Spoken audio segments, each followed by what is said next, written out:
बिरिडी block कार्यालय जुग्म जन अभियोग शुणाणी शिविर अनुष्ठित। जगतसिंहपुर जिला प्रशासन पक्षर जुग्म जन अभियोग शुणाणी शिविर बिरिडी ब्लॉक कार्यालय अनुष्ठित हो जाइए।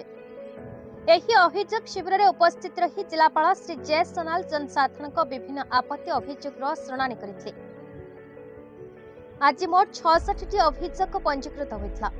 साथ व्यक्तिगत समस्या संपर्क 50, गोष्ठीगत समस्या संपर्क व ग्राम्य समस्या संपर्क 16, व्यक्तिगत अभियोग मध्य रेशन कार्ड समस्या संपर्क 2, आवास योजना संपर्क 5, जमी जमा समस्या संपर्क 7, भत्ता पाइबा 4, पुलिस सहायता निमंते 1 और अन्य 18 अभियोग शुणाणी कर 13 अभियोग तत्काल फैसला कर मिलित जन अभियोग शुणाणी शिविर आरक्षी अधीक्षक श्री राहुल पीआर, जिला परिषद मुख्य विकास तथा निर्वाही अधिकारी श्री रवि नारायण जेठी, उपजिलापाल श्री प्रदीप कुमार साहू, गोष्ठी उन्नयन अधिकारी बिरिडी श्री विजय कुमार बेहेरा, तहसीलदार बिरिडी श्री संजीव कुमार बेहेरा, एसडीपीओ जिला स्तरीय अधिकारी, क्षेत्रीय अधिकारी, ब्लॉक स्तरीय अधिकारी प्रमुख उपस्थित रही जनसाधारण आपत्ति अभियोग शुणाणी करते।